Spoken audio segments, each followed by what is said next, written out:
Delhi border पर जारी विरोध प्रदर्शन के बीच आज किसान संगठनों और सरकार के बीच 10वें दौर की बातचीत होनी है। सरकार का कहना है कि केंद्र और किसान इस मुद्दे को जल्द से जल्द सुलझा लेना चाहते हैं, लेकिन इसमें अन्य विचारधाराओं के लोग घुस आए हैं। इस वजह से गतिरोध खत्म करने में देरी हो रही है। ये बैठक 19 जनवरी को होनी थी, लेकिन इसे टाल दिया गया था।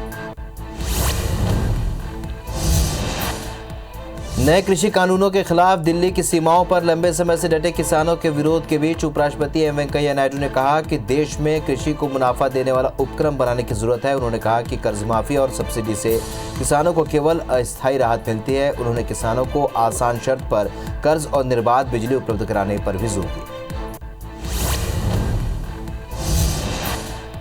केंद्र सरकार ने मंगलवार को कहा कि देश के कुल 12 राज्यों में बर्ड फ्लू के मामलों की पुष्टि हुई है। इनमें दिल्ली, महाराष्ट्र, उत्तराखंड, उत्तर प्रदेश, केरल, राजस्थान, मध्य प्रदेश, हरियाणा आदि शामिल हैं। कई स्थानों पर पक्षियों को मारने का अभियान जारी है। भारत में बर्ड फ्लू सितंबर से मार्च के बीच सर्दियों के मौसम में देश में आने वाले प्रवासी पक्षियों से फैलता है।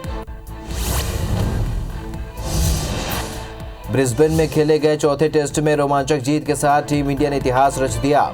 यहां 33 साल के ऑस्ट्रेलियाई टीम की बादशाहत 19 जनवरी को टीम इंडिया ने खत्म कर दी। वहीं भारतीय टीम ने बॉर्डर गावस्कर ट्रॉफी पर भी जीत की हैट्रिक लगाई है। इस जीत के साथ इंडिया आईसीसी विश्व टेस्ट चैंपियनशिप की अंक तालिका में शीर्ष पर पहुंच गई है। जो बाइडेन आज अमेरिका के राष्ट्रपति जबकि कमला हैरिस उपराष्ट्रपति पद की शपथ लेंगी। भारतीय समय के अनुसार रात 10:30 बजे बाइडेन शपथ लेंगे। ट्रंप समर्थकों द्वारा कैपिटल हिल हमले के बाद शपथ ग्रहण समारोह में सुरक्षा बढ़ा दी गई है। शपथ ग्रहण में नेशनल गार्ड्स के 25,000 से भी अधिक जवान सुरक्षा में तैनात रहेंगे। रियल एस्टेट कंपनियों और बैंकों को सुप्रीम कोर्ट से बड़ी राहत मिली है। विवाद के मामले में किसी बिल्डर के खिलाफ याचिका के लिए कम से कम 10% ग्राहकों का शिकायत करना जरूरी बताया है। किसी कंपनी के दिवालिया होने पर संपत्ति अटैच करने का अधिकार ईडी ने पहले बैंकों को दिया है। दिल्ली बॉर्डर पर जारी विरोध प्रदर्शन के बीच आज किसान संगठनों और सरकार के बीच 10वें दौर की बातचीत होनी है। सरकार का कहना है कि केंद्र और किसान इस मुद्दे को जल्द से जल्द सुलझा लेना चाहते हैं, लेकिन इसमें अन्य विचारधाराओं के लोग घुस आए हैं। इस वजह से गतिरोध खत्म होने में देरी हो रही है।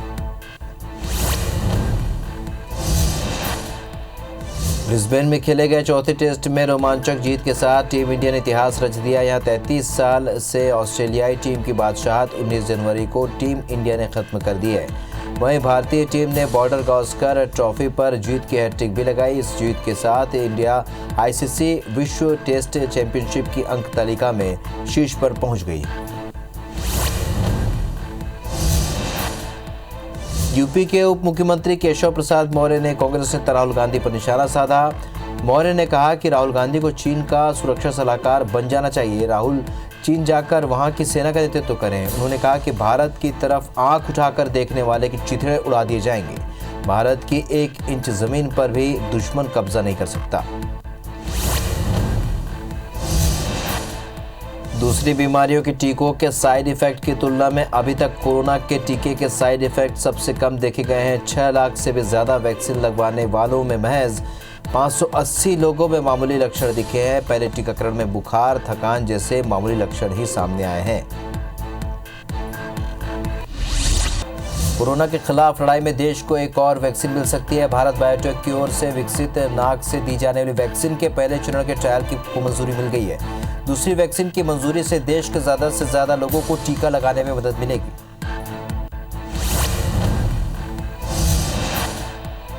भोपाल में मंदिर के लिए धन संग्रह पर कांग्रेस नेता आचार्य प्रमोद कृष्णम ने ट्वीट कर तंज कसा है। राम मंदिर निर्माण के लिए संघ और बीजेपी धन संग्रह अभियान चलाए हुए हैं। उन्होंने लिखा है कि मंदिर के लिए मैं भी कुछ देना चाहता हूं, लेकिन दूं किसे? लेने वाले तो सारे चोर हैं।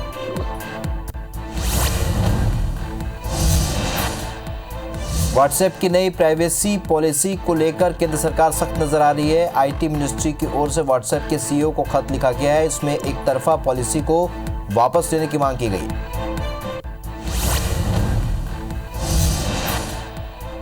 रियल एस्टेट कंपनियों और बैंकों को सुप्रीम कोर्ट से बड़ी राहत मिली है। विवाद के मामले में किसी बिल्डर के खिलाफ याचिका के लिए कम से कम 10% ग्राहकों का शिकायत करना जरूरी बताया है। किसी कंपनी के दिवालिया होने पर संपत्ति अटैच करने का अधिकार ईडी ने पहले बैंक को दिया है।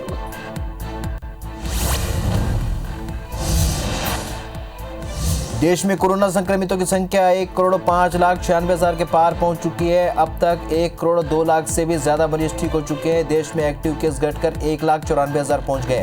हालांकि पिछले 24 घंटे में नए मरीज का आंकड़ा 13,780 रहा। दुनिया में कोरोना मामलों में भारत दूसरे नंबर पर बना हुआ है। छत्तीसगढ़ में एक बार फिर ठंड बढ़ने के आसार लग रहे हैं। उत्तर भारत से आने वाली बर्फीली हवा के चलते शीतलहर चलने के संकेत मिल रहे हैं। 22 जनवरी तक न्यूनतम तापमान 3 से 5 डिग्री तक में कमी आ सकती है। प्रदेशवासियों को एक बार फिर ठंड का सितम देखने को मिलेगा।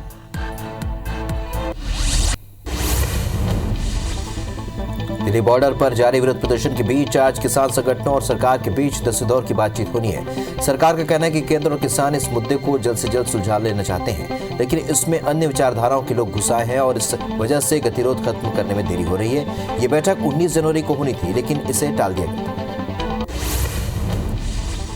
गुरुग्राम में संयुक्त किसान मोर्चा तीनों कृषि कानूनों के विरोध में आज ट्रैक्टर रैली का पूरा अभ्यास करेंगे। 26 जनवरी को किसान अपने ट्रैक्टरों पर तिरंगा लगाकर गणतंत्र दिवस में शामिल होंगे और अनुमति मिलने पर दिल्ली की ओर रवाना होंगे। ट्रैक्टर रैली बजघेरा फ्लाईओवर से शुरू होगी और दिल्ली जयपुर राजमार्ग पर विरोध स्थल पर समाप्त होगी। केंद्र सरकार ने मंगलवार को कहा है कि देश के कुल 12 राज्यों में बर्ड फ्लू के मामलों की पुष्टि हुई है। इनमें दिल्ली, महाराष्ट्र, उत्तराखंड, उत्तर प्रदेश, केरल, राजस्थान, मध्य प्रदेश, हरियाणा आदि शामिल हैं। कई स्थानों पर पक्षियों को मारने का अभियान जारी है। भारत में बर्ड फ्लू सितंबर से मार्च के बीच सर्दियों के मौसम में देश में आने वाले प्रवासी पक्षियों से फैलता है। बीजेपी नेता शुभेंदु अधिकारी ने मंगलवार को पश्चिम बंगाल की मुख्यमंत्री ममता बनर्जी को केवल नंदीग्राम सीट से लड़ने की चुनौती दी। बीजेपी में शामिल होने से पहले अधिकारी इस सीट से विधायक थे। पूर्वी मिदनापुर के खेजूरी में एक रैली में अधिकारी ने कहा कि टीएमसी अध्यक्ष का 2 सीटों पर चुनाव लड़ना ठीक नहीं होगा। ममता बनर्जी ने कहा था कि वो नंदीग्राम से चुनाव लड़ेंगे।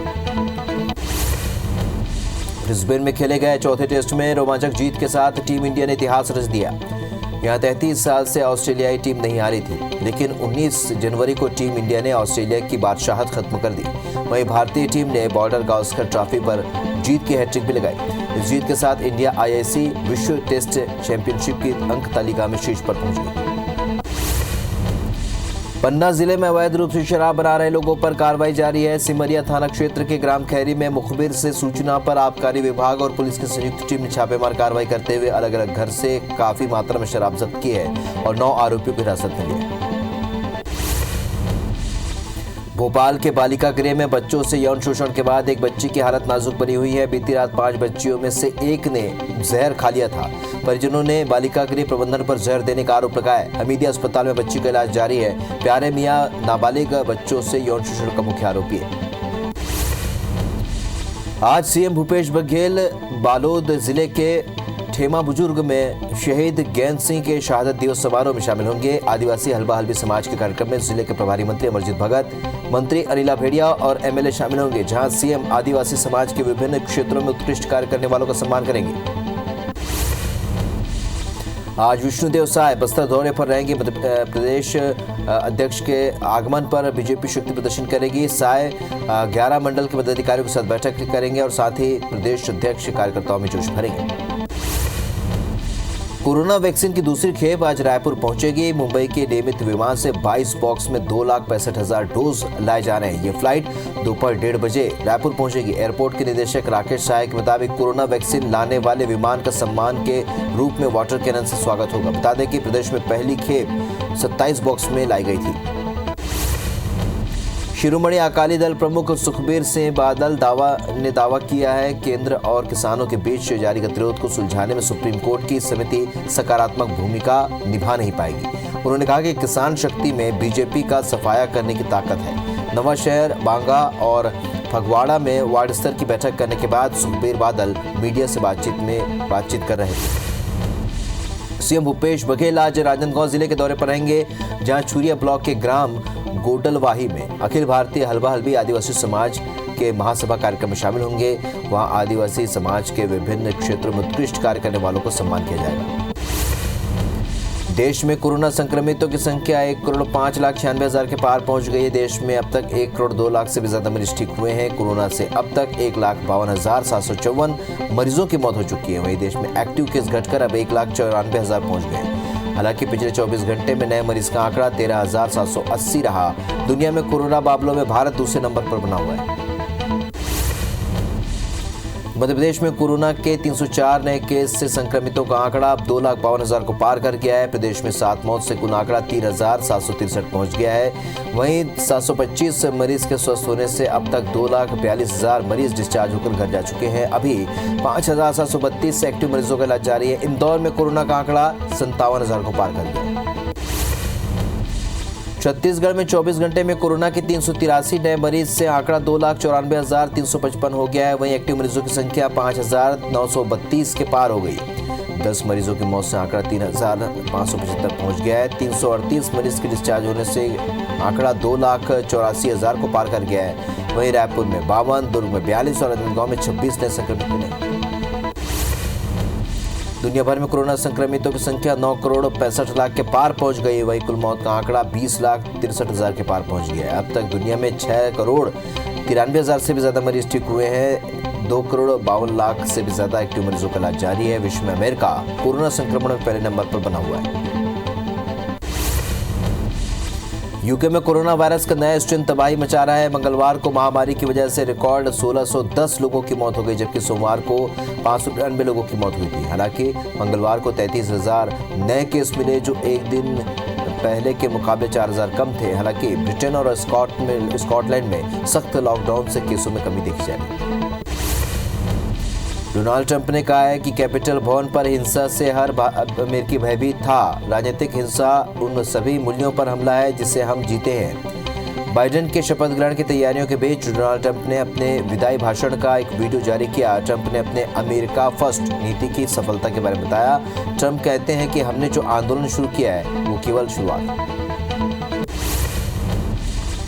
जो बाइडेन आज अमेरिका के 46वें राष्ट्रपति, जबकि कमला हैरिस उपराष्ट्रपति पद की शपथ लेंगे। ट्रंप समर्थकों द्वारा कैपिटल हिल हमले के बाद शपथ ग्रहण समारोह में सुरक्षा बढ़ा दी गई है। शपथ ग्रहण में नेशनल गार्ड्स के 25,000 से भी अधिक जवान सुरक्षा में तैनात रहेंगे। निवर्तमान राष्ट्रपति डोनाल्ड ट्रंप समर्थकों के हिंसक प्रदर्शन को देखते हुए इस स्थान को किले में तब्दील कर दिया गया है।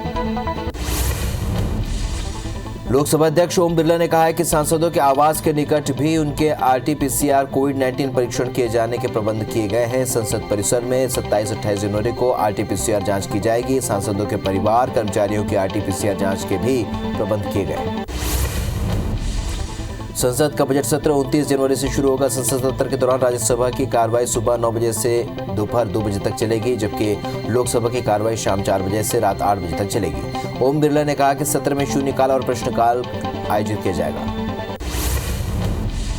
संसद भवन परिसर की कैंटीन में अब सांसदों को सब्सिडी वाला खाना नहीं मिलेगा। लोकसभा स्पीकर ओम बिरला ने कहा कि संसद की कैंटीन में सांसदों को भोजन पर दी जाने वाली सब्सिडी पर रोक लगा दी गई है।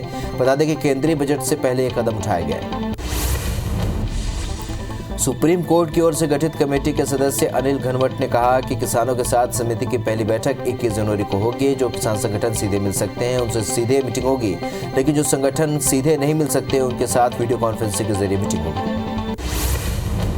भाजपा अध्यक्ष JP नड्डा के आरोप का पलटवार करते हुए राहुल गांधी ने कहा है कि मैं प्रधानमंत्री नरेंद्र मोदी से नहीं डरता। मैं साफ सुथरा आदमी हूँ। वे मुझे गोली मार सकते हैं लेकिन छू नहीं सकते। मैं देशभक्त हूँ और अपने देश की रक्षा करूंगा। कोई मेरा साथ नहीं देगा तब भी अकेले लड़ता रहूंगा। ये मेरा धर्म है।